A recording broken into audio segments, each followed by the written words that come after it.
the Bush administration and senators in demanding that this bailout money be given first in line to them and to their banks because they're teetering, which I thought was kind of strange.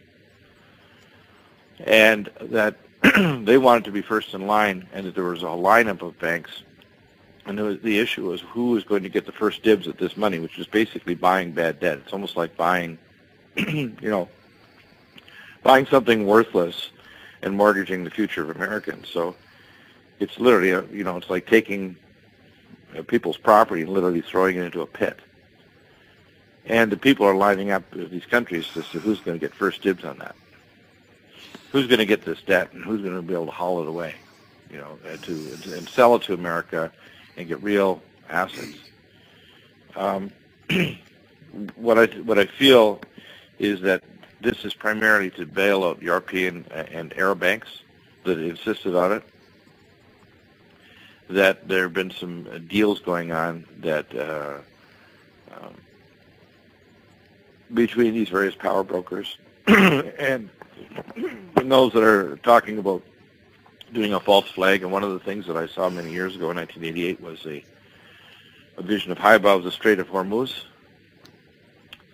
And the strait was cut off.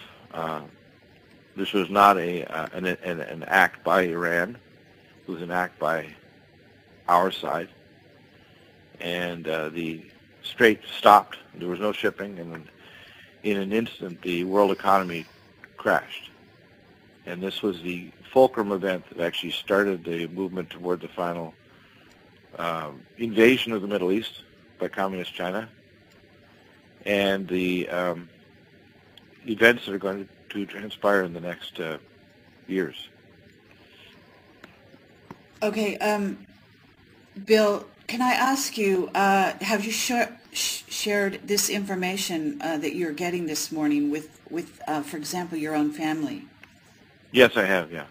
Okay. I've shared it with my wife, and she understands, because when these happen, sometimes I can have little pieces that don't make sense, but when they start to come together, I know it's very close to the event.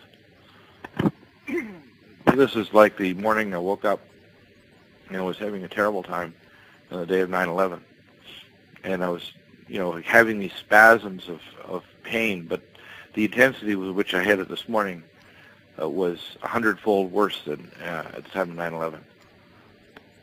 Okay. This is really bad. Whatever it is, I can feel it coming on almost like a very serious sickness to the whole body of mankind. Like an attack, and of course of trying to force the timeline of mankind toward an eventuality of destruction rather than of liberation.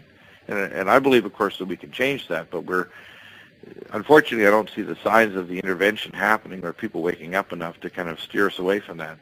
And the worst part is the fear, because what I see happening is a massive increase in fear, which is an astral or spirit sacrifice to these higher Luciferic gods, if you want to call it, the transdimensional entities I mentioned.